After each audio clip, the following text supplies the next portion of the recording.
Agenda, added item 7.17, payroll reimbursement agreement, presented by Ms. Julie Perry. And Mr. Chairman, there will be an Yes, sir. additional document to the board during the day before the meeting tonight. All right. Then moving on to section 3.1, recognition of the 2022-2023 Kids Tag Art Program winners, presented by Mr. Ben Anderson, Okaloosa County Tax Collector. All right, we have a couple of administrative appointments. Appointment of principal, Crestview High School, recommended by the superintendent for approval. And appointment of program director, professional services, recommended by the superintendent. Public comment, 5.1, that'll be blue card. Section 6, committee and staff reports, in-county travel paid for March 2023. And out-of-county travel, 6.2, also for March 2023, both presented by Ms. Perry. 6.3, quarterly report, service agreements under $10,000 threshold for internal and budgetary funds. And 6.4, quarterly report, short-term facility use contracts and lease agreements under the $10,000 threshold. Both presented by Mr. Wyndham. Section 7, consent agenda, of course, approval. 7.2, approval of the minutes of the workshop meeting of April the 10th, 2023, and the minutes of regular meeting April the 10th, 2023, also by the superintendent. 7.3, appropriation of District 4 School Board member capital outlay funds to Silver Sands for conference room chairs in the amount of $3,337.24. Presented by Mr. Tim Bryant, School Board member. 7.4, appropriation of District 5 School Board member capital outlay funds to Niceville High School for sod replacement on both sidelines in several places on the football field in the amount of $14,280, presented by Dr. Diane Kelly and recommended by the superintendent for approval. 7.5, request to advertise a public hearing for the adoption of revised School Board Policy 06-33, administrative leave, suspension, and dismissal of employees, presented by Dr. Lee Hale, Assistant Superintendent, and recommended by the superintendent. 7.6, invoices to be approved for payment, presented by Ms. Perry. 7.7, school donations, also presented by Ms. Perry. 7.8, payroll, warrant register, and accounts payable warrant register totaling $45,726,543.72. And self-insurance claims and fees totaling $2,607,089.04, bank transfers totaling $0 for March 2023, all presented by Ms. Perry, Chief Financial Officer. 7.9, tag on bid purchase over $50,000 to Train, presented by Mr. Wyndham. 7.10, tag on purchase over $50,000 to Allen J. Fleet Sales, presented by Mr. Wyndham. 7.11, renewal of tag on bid ITB BC-04-02-20-39 ice machines, continuing supply, presented by Mr. Wyndham. Exempted purchase over $50,000 to Pediatric Services of America, LLC, doing business as Aventia Healthcare and Aventia Staffing Services, presented by Mr. Wyndham. 7.13, agreement between Gates Aerospace Institute and Embry-Riddle Aeronautical University and the School Board of Okaloosa County, presented by Mr. Jeff Palmer, Director, Curriculum and Instruction, and recommended by the superintendent. 7.14, motor vehicle lease agreement for disaster transportation services between the School Board of Okaloosa County and Air Force Enlisted Village Incorporated and doing business as Hawthorne House, presented by Mr. J. McInnes and recommended by the superintendent.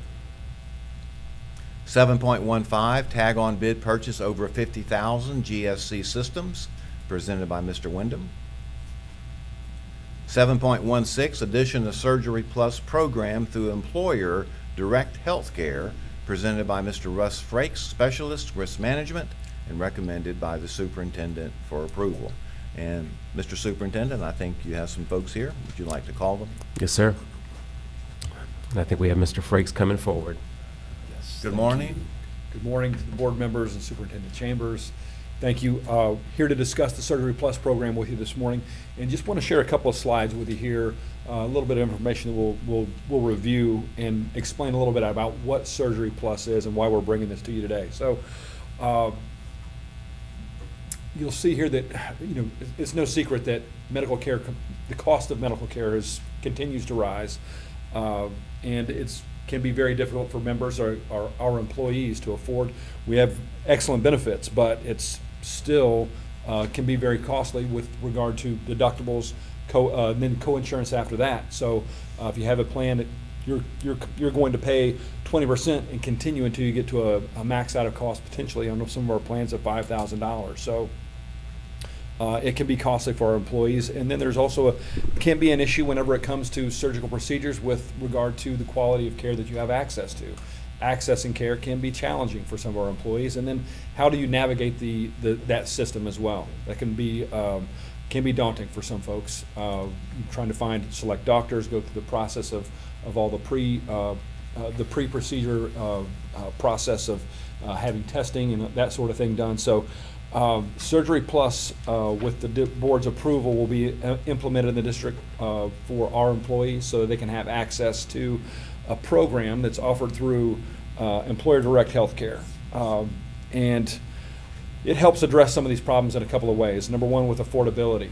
If an employee selects a surgical procedure that's covered under the program, they will have their cost share waived, so their deductible and their co-insurance will be waived. So they get that service available to them and have access to some of the best doctors. Surgery Plus program vets all the surgeons and facilities to make sure that you have access to some of the best surgeons around. So, And Mr. Frakes, I would yes. just point out now, what did you say? That it would waive their, That's correct. would you repeat that for me? Yes, so the cost share for the employee will be waived. So they will not have a deductible if they elect to go through this program. This is a voluntary program, I'd like to point out as well. So Okay. they can maintain their Sure. go to a local doctor or a non-participating provider, certainly, but if they elect to go in this program, they will have that cost share waived. So That's it helps the deductible. greatly. What That's about correct. the out-of-pocket? Is that? They're out of pocket. All of their cost share is included in that as well. So that would include their out-of-pocket expenses? Correct. So that helps address, can go a long way in Right. addressing Oh, that yeah. affordability. wow. So, and again, it is voluntary. Understand. But they also offer care, what they call their care advocates as well. And they handle the process of getting the scheduling done from the beginning to the end of the procedure through the payment of those bills. So they're not alone. They have somebody to help them navigate that system. The participating providers in the Surgery Plus program are vetted as well. So where you may see on average 80%, an 8 to 10% complication rate nationwide, the doctors participating in this program are under 1%. So you have a complication, could require revision, can certainly greatly impact your quality of life if you have a medical procedure that it does not go well, where you do not have a good outcome. So those are much fewer instances of that in the Surgery Plus program providers. So if we had an employee that needed Mm-hmm. to have say a shoulder surgery, would they have an option or choice of doctors in this program, or would there be one assigned, or how does that work? They would help, the care advocates would help navigate them to the provider that would be Okay. best for them in Okay. that particular case. Got it. So Okay. so yes, but there is some choice and flexibility there. I see. So I have a question, Mhm. Mr. Frakes. You talk about choice and being able to use a doctor. So in this program, it is possible that they would have to travel to a certain physician. That's correct. Now, That- what would be the distance? Would they try to keep it in an area? that would be close to Yes, them? yeah, it's what they say is, it's typically a car ride away. Okay. So, you know, you're talking about, it could be Mobile, Tallahassee. Yeah, which is- Some centers of excellence are Right. included in the program as Right. well. And that's something, you know, depending upon what issue you're faced with. Okay. Certainly we know we commonly have folks that go to Mayo Clinic or Okay. may go to Sure. Birmingham. up to Birmingham, Right. certainly. Right. So you see those occur Okay. from time to time. So something that a lot of our folks are accustomed to. Right. Like I said, depending upon what condition they're addressing. So And uh, it's optional, as you said. No it one- is optional, correct, and there's even some offset for travel expenses that are included there for the employee and a companion to travel with them. They Yeah. have a spouse or Yes, somebody sir. that goes in to help them travel to and from. That's included as well. So it helps offset that. So becomes very affordable for them. The plan, of course, the school districts, now that we're self-funding our Right. medical insurance, certainly those costs are very much a concern for us as well. So to the extent this program involves, the district will not pay anything for this program unless we save money. So it's a cost share or savings share that has been selected by the Benefits Oversight Group as the model for the fees associated with it. So it's a 35-65 split. The districts would pay 35% of that shared savings and retain 65% in the program. So you have a procedure that may be $100,000 locally. If they can get one for $50,000 through the Surgery Plus program, that difference there would be retained by the district up to 65% of that Got it. savings. So And Mr. Frakes, will you once again repeat what you said about the travel expense coverage? Yes, there is an allowance within the program for travel expense, and usually they do that through cards, I believe. Is that, Mike? Is that? Right, so they would issue a debit card, depending on where they had to travel to, and they would give them a per diem. They would send that card to the member already preloaded. Okay. So they don't have to front the Yeah. expense and file for Good. Wow, that's reimbursement. good. Mhm. Wow. Which is a nice, better experience for them. As well, right now, the closest facilities would be Tallahassee and Mobile. And, you know, we're talking about orthopedic type procedures Right. and spinal type procedures. They are working locally or within our Northwest Florida region to have another orthopedic group come on board. That's not been finalized yet, so that'll give them some more flexibility as far as travel is concerned. And again, as Russ mentioned, I think the most important thing is we're not paying them until they provide us a savings. And the other thing that they do for us is all of those claims are going to be processed and paid by Employer Direct Health. It's not paid by our United Healthcare contract. So it's immediately off of our plan as far as self-funded dollars are concerned. And this is only for surgery, is that correct? Correct. Right. Right now it is, yes. Okay. All right. And But we what s- about if you have surgery and then you have to have rehabilitation after that? Or does it include everything that might go with the surgery or aftercare? Right, so that care advocate would take care of that person as far as scheduling, everything involved with the surgery. But it includes in the plan, right? It's included in the plan? The surgery would be all included in the plan. All of the rehab would be done, obviously, well, not obviously, but locally, because that member it's a lot more Yeah. efficient, if you Yeah, will. right. For them to do that locally, that would go under your plan. The surgery Regular, and yeah. physician fees would go under Employer Direct. Okay. Yes, ma'am. All right. And you see some of the counties, some of the other districts within the state of Florida, we asked them to highlight some of those for us. And I actually spoke with the risk manager from Highlands County about their experience, and they're smaller than us.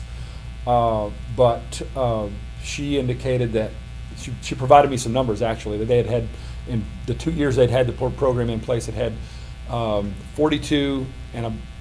44 and 52 procedures, and it saved like 1.8 and 2.2 million respectively, collectively in those procedures. So it was some substantial savings, and she spoke very highly of the program. They had enjoyed their employees were enjoying the program, were taking advantage of it, and it had worked out well for them, provided an excellent solution for them.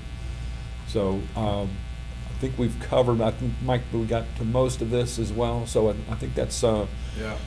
I think the complication rate's important. The other Yeah. thing to point out about the employee's expense, right, we waive the deductible and the co-insurance, but also they're not tapping into their health reimbursement account funds too. Oh, yeah. So they can use those dollars Right. if Good. needed Yeah. in other areas that are qualified. So, it's we vetted this very, very thoroughly, talked to the references that Russ had mentioned, and all of them have had good experience. State of Florida's involved with it, and they have national companies like State Farm that have this program built in. It's a Very very good. good program for Good the job. school district. Yep. Any other questions about the program this morning? And Dr. White, I just want to Yes, sir. say, I just want to thank the BOG. You know, this is just another example of looking after our employees for their health care, but also the financial impact to our employees and to the school district as a whole. I also want to say, I think in this area, we are blessed that we have amazing doctors and hospitals in this area. But I think, like Mr. Caraway was saying, you know, these are not necessarily always, but a lot of these are more specialized surgeries, so it allows our employees to take the benefit of other hospitals as well. But I think, again, our hospitals and doctors in this area are fantastic. This is just a supplemental piece as a benefit to our employees.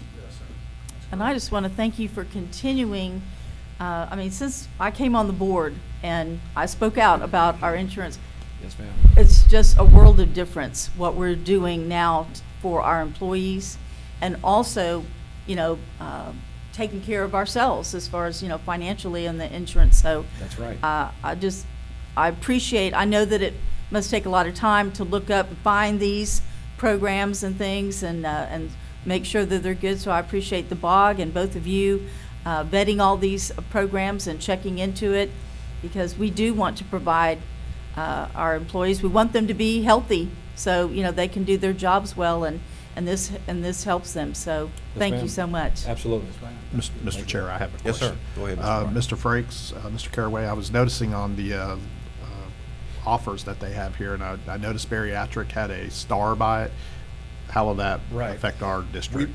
Well, the procedures will be limited to what's covered under our plan, and bariatric procedures are not covered under our group medical plan. Right. So that wouldn't be included in our group. That was part of their presentation. There are some groups that may opt in to do that, but we have not. Okay, because I saw that on this list that we Yeah, have on you're ours, right. and that would probably send some, like, people will be like, all right. I didn't know that. Yeah, Okay. yeah, no, still, no changes have been made to our Okay, plan, so all it right. is limited to the procedures that are covered under our plan. Thank you. Thank you, Mr. Chair. All right? All right, anything else? All right, thank you. Thank you. All right, so moving on down to 17.17, payroll reimbursement agreement presented by Ms. Perry, Chief Financial Officer. Mr. McInnes, did you have anything? Yes, sir. The details of that agreement are provided to you under executive content, and we'll have a document tonight that will just memorialize As those. you mentioned. Yes. Right. All right. Okay, so that brings us to Section 8, Superintendent's Human Resources Recommendations. 8.1, Information Only, Employees on Administrative Leave, presented by Dr. Hale. 8.2, Information Only, Deferred Retirement Option Program, presented by Dr. Hale. 8.3, Employment Separations, presented by Dr. Hale. This will require action. 8.4, Personnel Recommendations, presented by Dr. Hale. 8.5, Employee Transfers, presented by Dr. Hale. 8.6, Employee Suspension, presented by Dr. Hale. 8.7, Employee Termination, presented by Dr. Hale. 8.8, Reinstatement, reimbursement of sick leave due to line of duty, illness, injury, medical examination, presented by Dr. Hale. And 8.9, Leave without pay, presented by Dr. Hale. As of this time, there are no items on discussion agenda. Moving to Section 10, Construction Program Owners Representatives Business. 10.1 will be a status report by Mr. Bryant, our representative to the construction program. Anything today? There will be no report tonight. We do have another meeting for our next workshop. I will just say that being out and about in the district the last couple of weeks, just looking at all the construction projects, a lot's going on, but it's moving ahead of schedule on a lot of items, so really exciting. And of course, tonight we'll be voting on some more great things that are going to be happening within our schools. So. Thank you, sir. Let's go ahead and talk about some of those things that we'll be voting on. 10.2, TPM Program Number 6, Task Order Number 20, GMP Scope Modification for Priority Roofing Projects, presented by Dr. Smith. 10.3, Program Number 6, Task Order Number 24, GMP for Central Administration Complex renovation, Phase 1, presented by Dr. Smith. 10.4, TPM Program Number 6, Task Order Number 3, Scope Modification to Pre-GMP Press Box Concession Room at Fort Walton Beach High School, Crestview High School, and Lewis School, presented by Dr. Smith. 10.5, TPM Program Number 6, Task Order Number 34, Pre-GMP for Sales Tax Projects at Meigs Middle School and Destin Middle School, presented by Dr. Smith. 10.6, TPM Program Number 6, Task Order Number 35, Pre-GMP for New Crestview K-8 School and Destin Elementary School 4th and 5th Grade Center, presented by Dr. Smith. Bringing us to Section 11, Attorney's Business. Mr. McInnes. No report this morning. Thank you, sir. Section 12, Superintendent's Business. Of course, 12.1 is out-of-state student trip request, and 12.2, Superintendent, is your business, sir. Thank you, Mr. Chair and School Board. I do want to give just a few just updates. As you might know, the upcoming month, May, is going to be Mental Health Awareness Month, and it goes in line with a lot of the efforts that we've put into place this year. We do have our Student Services Department that is working on the theme for May, which is Look Around, Look Within, which is also Governor First Lady DeSantis' emphasis on resiliency. So it's that joint effort between the governor and his wife. Also, we're looking at our mental health providers, our guidance counselors, our mental health counselors, and our social workers. They'll be working with schools. They've been collaborating on age-appropriate activities, and some of those are activities such as mindfulness, a scavenger hunt. There's some self-care tips for students and employees, and some positive Post-its that they'll be putting around the school just as a reminder of being kind and being resilient. They'll also be working with our school administrators where they'll be doing some other activities for themselves that they'll come up with at the school site. And then also within our ESC department, Ms. Ard and her group will be having another parent meeting where they'll be meeting with groups of parents to go ahead and see how we can do things even better in our ESC department. So I appreciate what's happened at the student services level and as well as the ESC department as well. Coming with our parent meetings. As you know, we've had a number of parent meetings in this room where a couple things happen. So one, kind of share with them a little bit about the vision of the school district. Do share about the next generation of Okaloosa schools, our pillars. Do share about where we are with the half-cent sales tax and the projects that are going on. And we share highlights such as career and technical education and where we are. But then it gets into what I believe is the most valuable piece is the question and answering. And just some of the themes that I want to give just over the last number of meetings, they've brought up student safety, questions on, where are we in that area? And I will say almost to a person or to a group, they were surprised and didn't necessarily realize all the different measures. That's what I was talking about, measures that we put in place for school safety, and appreciate some of the feedback that they've given in terms of how we might be able to do things even better in school safety. One thing that was a great discussion is in a lockdown, for example. And, we've had a couple where we didn't have anything happening at the school, but, school goes into a lockdown. But then what happens post-lockdown in terms of communication with students? So that's one of the things that we'll be looking at even more so, is what does that communication look with students and staff post-lockdown? So that was just one example. But also looking at school planning, a lot of questions on the construction that's going around in terms of construction at schools with our classroom additions, the multi-purpose buildings, looking at the cafetoriums that are coming. But also they didn't necessarily realize all the work that we're doing with roofs, air conditioning systems, the bus replacement program. So just a great conversation on those topics. We've talked about district communication. We've helped many parents, and it tells us we have to continue to do an even better job highlighting Catch the Wave, for example.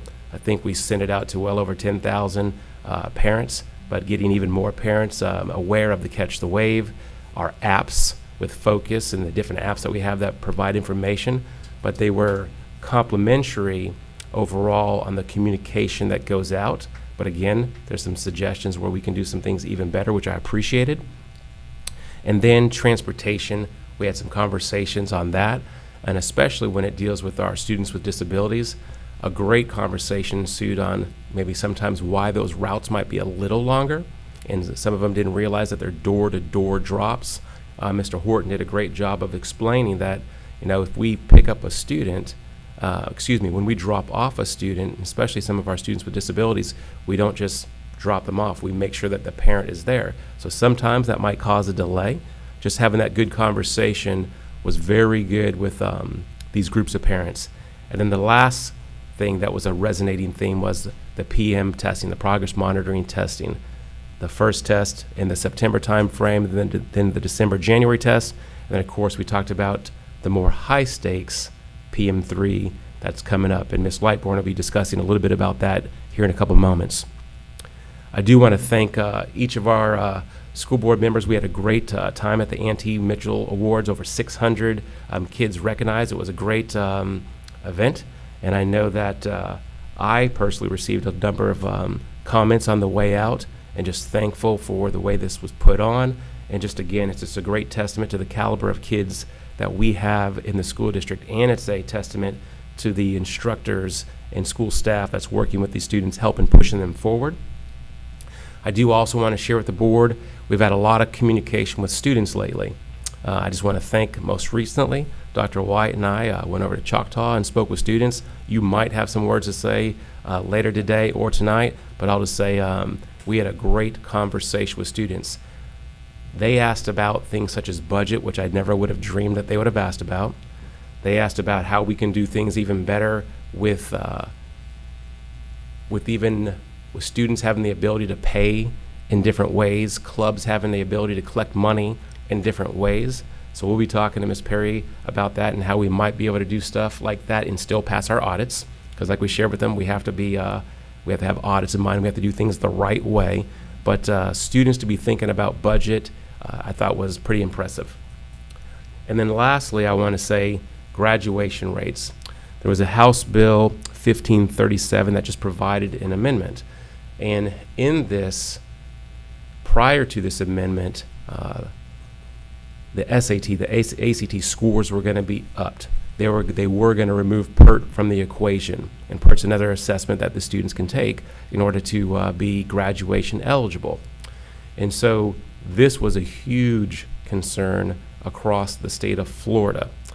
And many school districts, they would have been impacted by almost a 10% graduation rate reduction. So as you know, this senior group is the 9th grade group that started during the COVID time. So I think the state of Florida has received a lot of communication from, I think, the School Boards Association, from the Superintendents Association, I think from schools in general. So there was an amendment that was done that in essence keeps it looks like it keeps some of the scores the same, but the math we're still trying to look at. It looks like they include the PERT as well. But Mrs. Lightbourne and her group are looking at that closely, communicating with the schools. We had actually communicated with the schools that, hey, PERT was going to count, potentially. Then we communicated back, well, it looks like PERT's not going to count. So it's kind of gone back and forth in terms of the communication. However, the most important thing is right now for these students and this group of students is to get it right. So that's just what we're looking forward to. Mr. Chambers, I believe that amendment also, it sunsets after a year too, I believe. Is that what I've read? Yes, sir. It looks like they're raising the stakes, and not saying that that's a bad thing. Right. It looks like they're raising the stakes for students graduating with an even higher level. And then finally, I'd like, if you might, Yes, sir. for Ms. Lightbourne to come up and share with you where we are with PM3, which is the final assessment, and this is the first year All right. of this final assessment. All right, and before we start, though, Superintendent, just curious, you were speaking about legislation. Have you had any further feedback on the school start times bill or where that might be? So the only feedback that I've received through our Superintendents Association, and Ms. Lightbourne may have looked at it more recently and she can help me, but the last information that I've received is it's moving its way swiftly. Okay. I think it'll be on the governor's desk or is already there, and it'll be a matter of him signing it. And I think we have until the year 2026 for that to come to be. So we've already started some discussions internally on what that might look like, just anticipation Understand. of it passing. Okay, so, and that's not something that's gonna happen next year, and I understand that. Anything else about that, Well, Ms. Lightbourne? I had, Excuse me. I had a response to that too, and I think they're gonna do a pilot program, if I'm not mistaken. It's not necessarily gonna Yes. be To see if it works. to see if it works. Is that, am I correct on that? I've heard that, Yeah. yes. Well, all they'd have to do would be go ahead and ask Orange County, because they created an early start and a late start, and then they went back and created the old way. So that's how their pilot program worked out. But anyway, Well, Mr. Chambers, you mentioned that you are looking into this. What about the additional, I'm sure, I guess, assuming that we're looking at the funding cost to all of this also? 'Cause It'll be interesting to see if additional funding comes with it, and you can surmise the way that Dr. we White will. has taught us well about these policies, these mandates. mandates that are coming down that often don't have the funding. So let's hope that there is. Well, I will say, because some will say, as you know, we have 3 tiers, and some will say, well, let's go to 2 tiers. And if you went to 2 tiers, I think it'd be more manageable. But 2 tiers means several new school buses and many more bus drivers to employ. And as you know, we're aggressive right now, trying to get as many bus drivers as we can right now. So bus drivers would be needed to go to 2 tiers and many more buses. So we would have to look at, and this is just, again, just right now, Exactly. We're just- we have to look at times, who might flop to the earlier time frame. So there's a lot that still has to be looked at, coordinated in terms of times, number of buses, number of bus drivers. And these Well, seem to be the same concerns throughout the state, so we. Okay. Absolutely. Absolutely, throughout the state. So are they taking volunteers for the pilot program? I don't. think we I want- don't know really very We don't much wanna about be the one. pilot program, so I am not sure, We but don't I wanna- do know if it is enacted in law, it wouldn't be required to start until Okay. 2026. It's a stay tuned. Yeah, and regarding all those changes and costs and so forth, I mean, that's of course, obviously a big deal, but the other concern is, I just know that when you start changing school start times, that shakes up a lot of parents' scheduling for all kinds of things and all Daycare. kinds of reasons regarding Daycare for little daycare ones. and all that stuff, so. Absolutely. Okay, but we want to make sure everybody understands is that this is a legislative action in Correct, Tallahassee. correct. And this relates in a certain way. Aren't we still one of the few districts that has a 7-period day in the Oh, high no school? question, yeah. I do not have the exact data, but I believe that that is the case. So, that could be, let's say, affected, because of the time, if high schools are starting later, and I know we don't need to get all, but, because we don't know yet, but, that is something that we offer that most districts don't. I'm not even sure if all in the Panhandle do, but, that is a unique thing that we offer our students, is that extra period to get either things they need to graduate or to be in extracurricular things that many places have totally after school. No, absolutely. Yeah.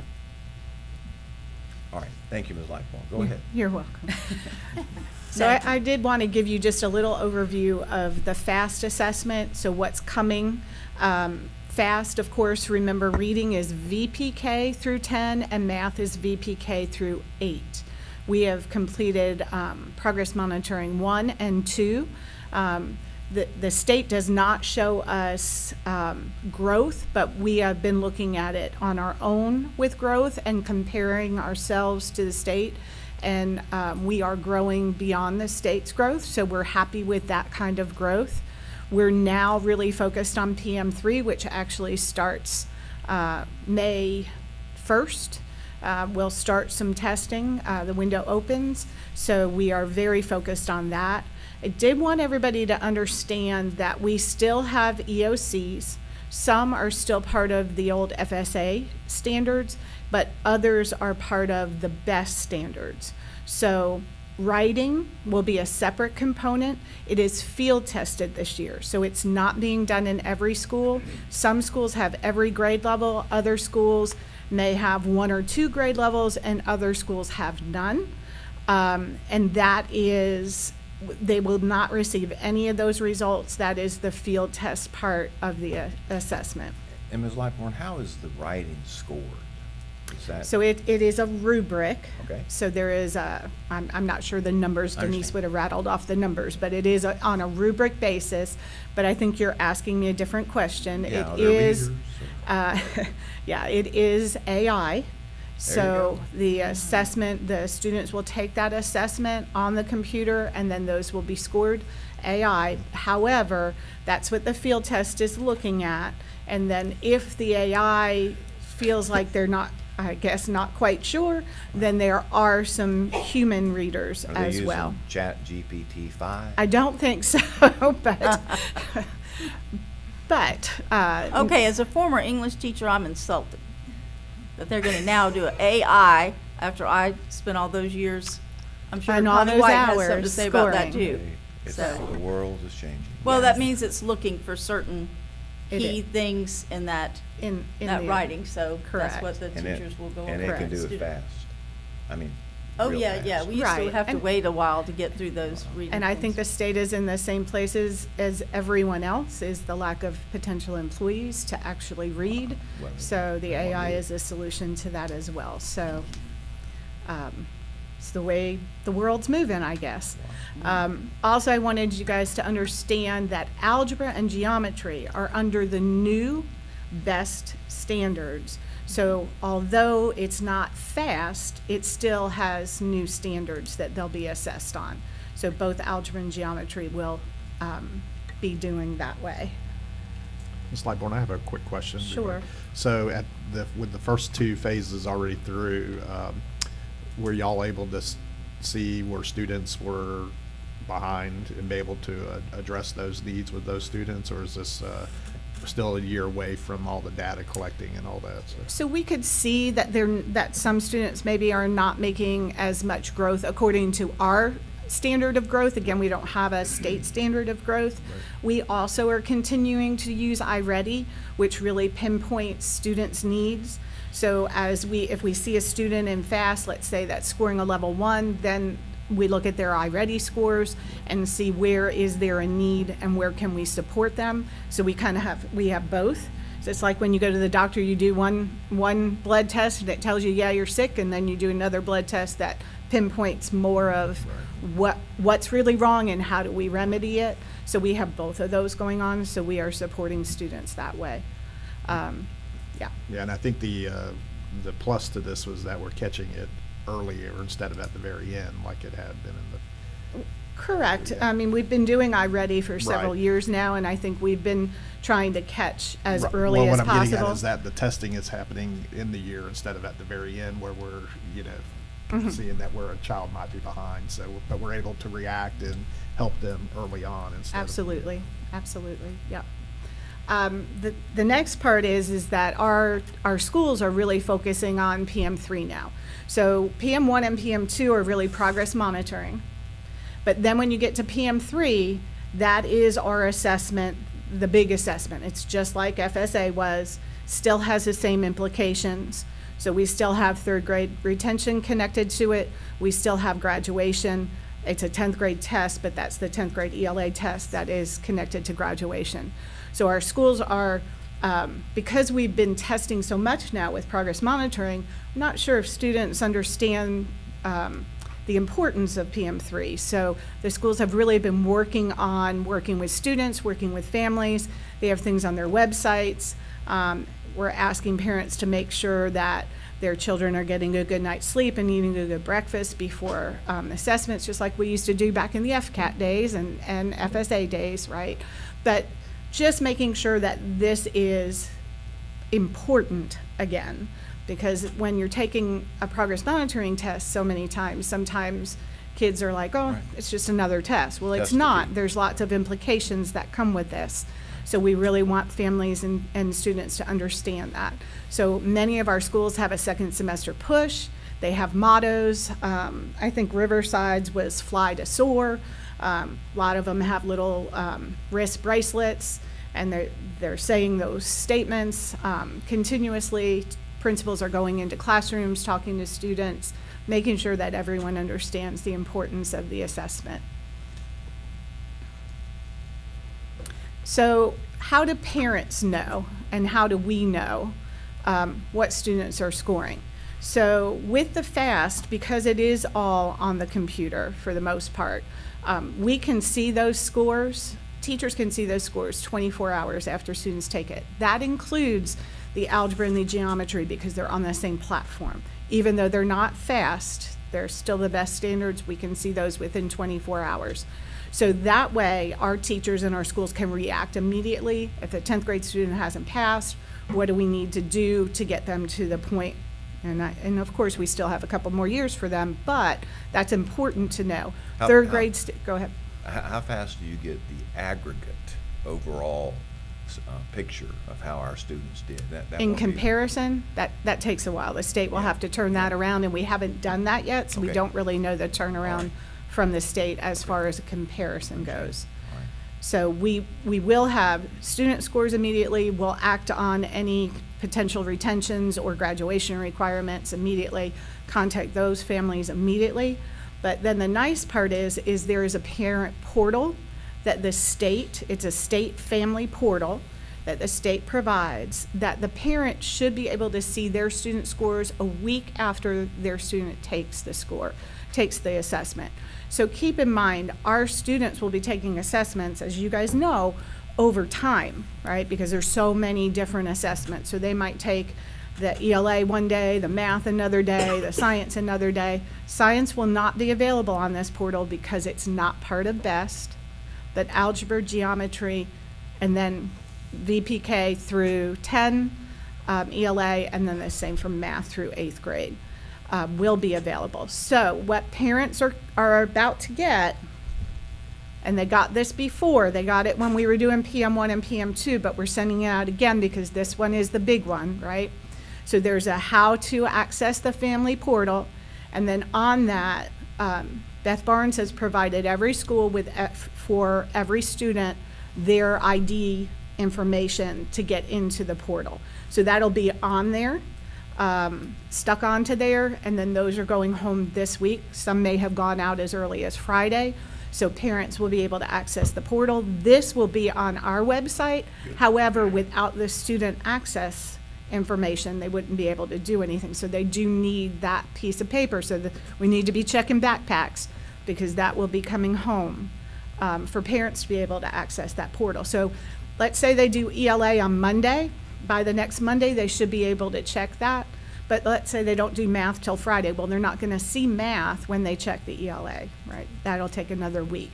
So that's why it's hard for us to say, we can send this out and say, in a week, you'll be able to see all your student scores because the tests are revolving. Just a technological question. And, Mr. Horton and Mr. Mitchell and the superintendent, is there any way to establish those credentials securely that parents can access via our portal, or are we still dependent upon a piece of paper that we send home in So a it's- backpack? So, if you guys want to jump in, but this is a state portal, and Right. it's not connected But to. the sign-in credentials that you talked about. Right, the whole portal with all of the information on the student is through the state. But is there a specific sign-in credentialing that goes home with each child? Yes, Well, that the state has and- provided us. Okay. Yes, and I would just add, so you would think it would be the student, the Florida Student Identifier, that number that is in our database. Mhm. It is not that, it's a separate component piece to it. So we'll take another look at it, but it's not a number that we have access to in our system. So let's make sure then that I understand. So the state is requiring that we send this home this way in backpacks so that parents can access that slip of paper so that they can log on to this state system. Is that right? That's correct. Do we plan on doing a call out maybe to let Oh, parents know? absolutely. Yeah, as we move into the Or- testing window, we had planned to, like, the Friday before testing begins, identifying, letting parents know that we'll be beginning that process. Right, And- but letting them know about this Yeah. portal though, right? And they have, and this is to be the third time we've done this with Uh-huh. the portal, so in the fall, in the winter assessments, they've had access to this information as well. Same log-on credentials Yes, to this? Yes, we Yeah. just thought we And- should send it out again. And the parent account, once the parent sets up that account, they can go back to it and check Okay. on their students, so it wouldn't be a new setup of the account. And that's it. Okay, very good. Any questions, colleagues? Nice job. Thank you, Ms. Lightmore. You're welcome. Okay, thank you. All right, Superintendent? And that's all we have. Okay. All right, well, that takes us through the superintendent's business and moves us into section 13 regarding school boards, members' announcements and requests for information. And Ms. Gardner, I'll start with you. Thank you, Dr. White. First, Mr. Chambers, I appreciate you going out and talking to the community and our parents and our students and providing that feedback. I know I was at Fort Walton Beach High School with you, and those students really gave us some great information, very insightful, especially with the mental health with May coming up and us addressing that. But it was interesting to see their take in giving us, and they were very open about how it would be better received from the students, and I thought that was very helpful, and I'm sure we're gaining that same information from our parents. Being that I was out of town last week, I unfortunately missed the Annie T. Mitchell Honors, and I know I had Mr. Bryant did a nice coverage of all of that. It looked wonderful to say that we had 607 honor students.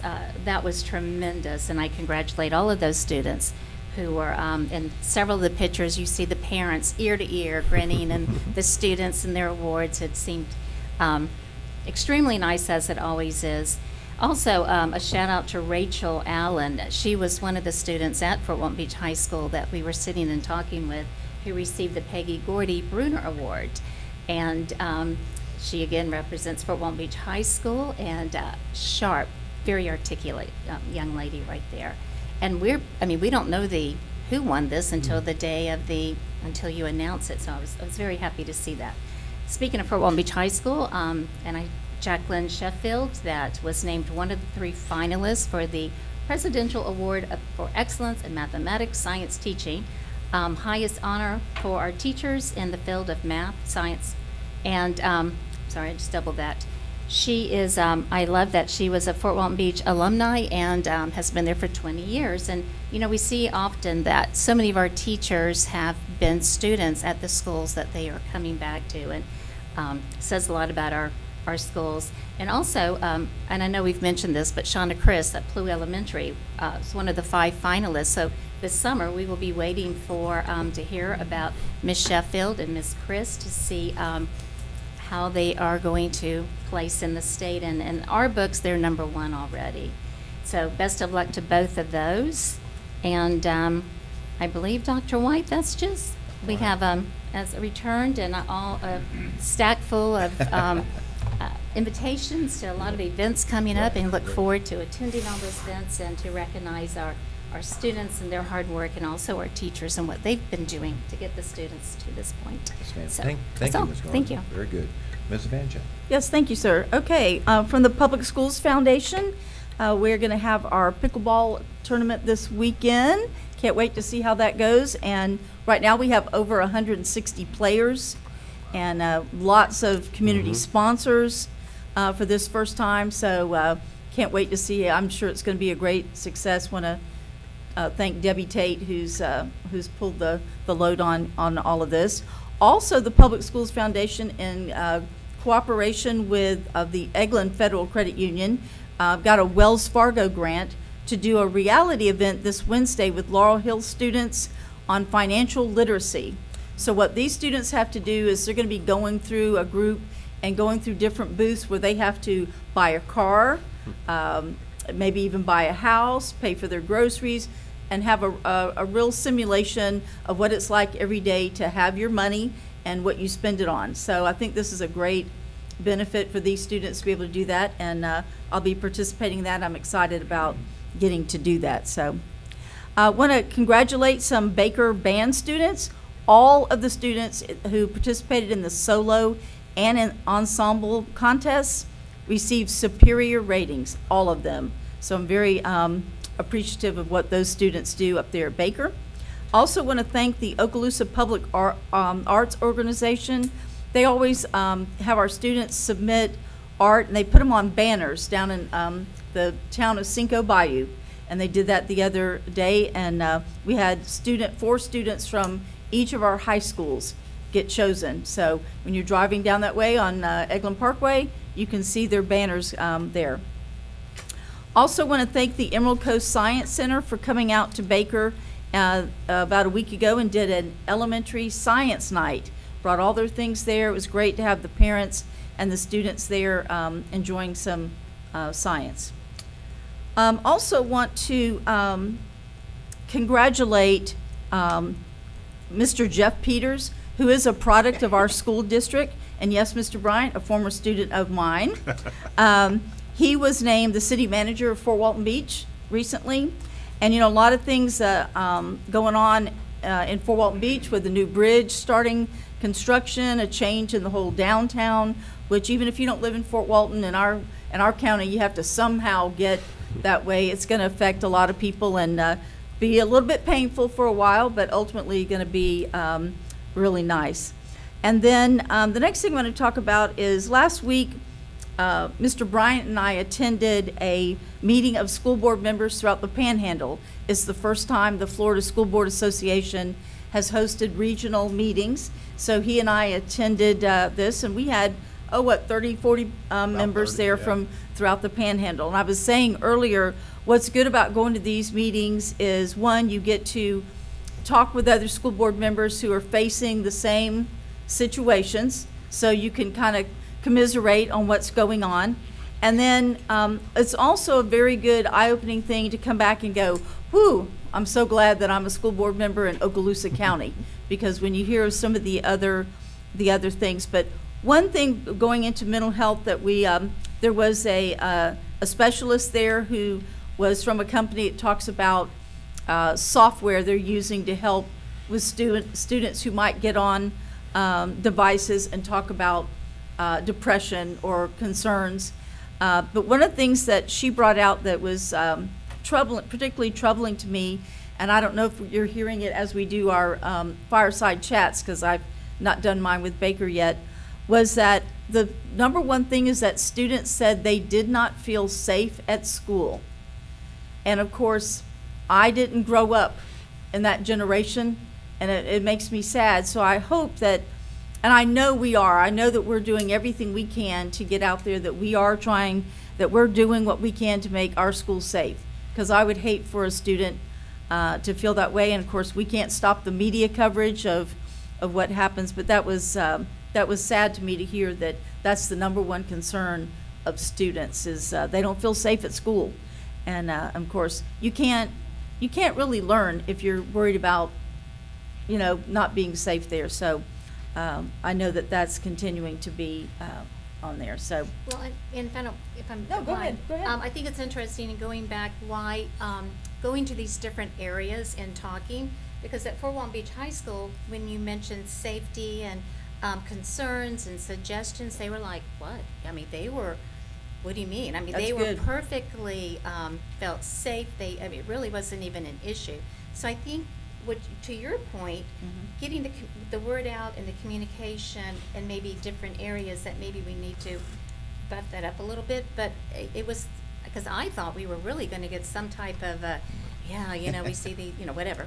But they were like, it was nothing to, Right. so, I think that's interesting that we're seeing pockets where maybe there's Well, some and this was a concerns. person that was speaking throughout, for the state, Right, as she right, goes, but, right. so that's good. So that's good to hear that we're doing what we need to do Right. and we'll continue to do to make sure that, Well, what was Listening to the different interesting schools. is that speaker, even though she represents the state of Florida, she lives in Denver, and she actually visited Columbine not too long ago, and she was complimenting the state of Florida for the safety procedures that we put in place, because she said that you can still walk right into Columbine High School today without having to go through, 20, almost 25 years checkpoint. later. Yep. Mhm. Well, it was not an issue. They looked at us like, what do you mean? We know the drills, we know what to do. We feel very safe, and it was basically move on, let's go to the next question, because it wasn't. Good, that's So good to it hear, was nice because, to like I hear. said, that really troubled me, that she Yes. said the number one concern in the survey but. And it should be not here. always our number one, and I know it's Oh, Mr. Chambers' absolutely. number one priority, and Absolutely. we should always address. That's all I have, thank you. Thank you, Ms. Vanchetti. Mr. Bryant? Thank you, Mr. Chairman. Just a report from Crestview High School. The students from the Medical Academy were invited to Tallahassee last week to train our state legislators in CPR and using the AED training device, or the AED devices. So we had a group of students that were there with a team of other folks from across the state training our legislators. They said they trained about 100 during that the couple of days that they were there. So that's pretty awesome that our kids from Crestview were there helping train our legislators' life-saving measures. Just another quick shout out to all of our schools that are doing their spring performances. It's a great time. If you really want to have a great date night with your significant other, why not go and visit one of our schools that are doing these fabulous plays that they're putting on. I know a couple weeks ago we got to see Mr. Jackson and his team at Niceville High School do a great presentation of Chicago. And then this weekend in Crestview, the Crestview drama team is doing The Witch's Princess. The Witch, that's a lot of S's in there, but that's this April 25th, 26th, 27th. And finally, the Mickles Family Freedom Foundation honored one of the cadets from Crestview High School with second place, Corporal Brian, and I hope I said his name right, Bakuka from Crestview High School was a second place winner, so congratulations to him.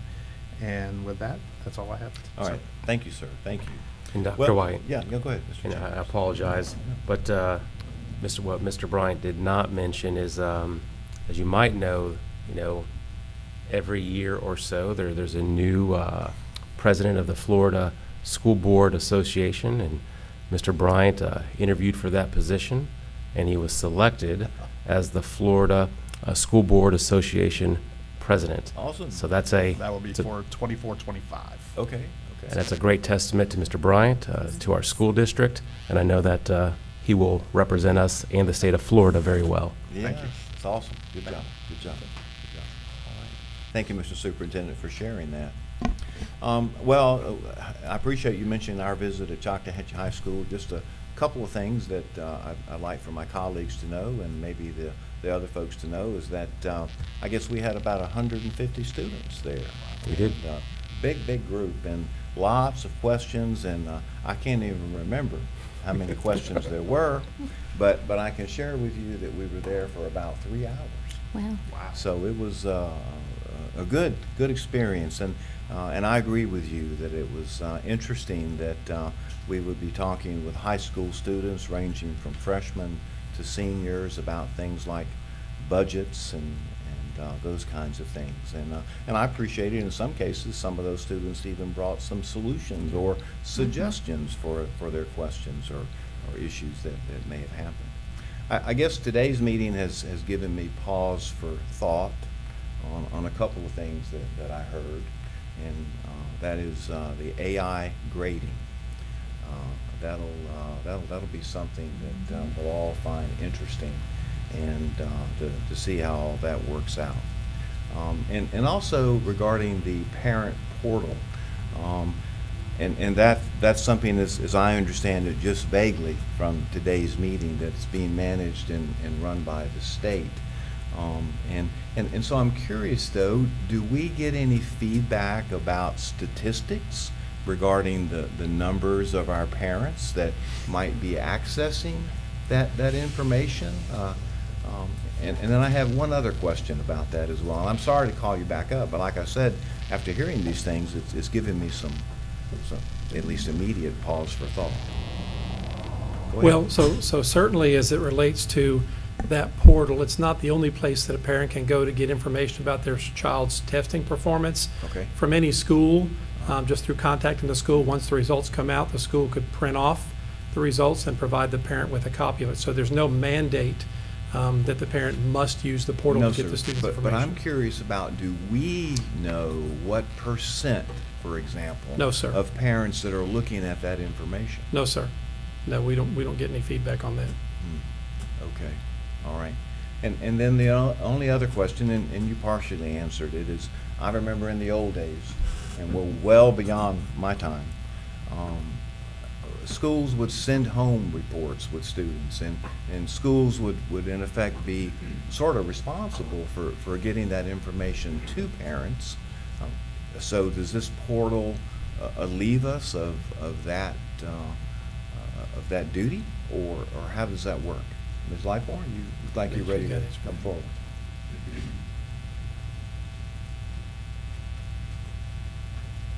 So currently, again, they've had the portal information for PM1 and PM2, so Right. this isn't new. Right. So, but we are sending it back out to ensure parents have the information How to that they access it. need. But Correct. I mean the actual test results. So there is a one-pager that we can print out. Now, the portal will give a parent more information than the one parent page that we can print out. Understand? Basically gives the score.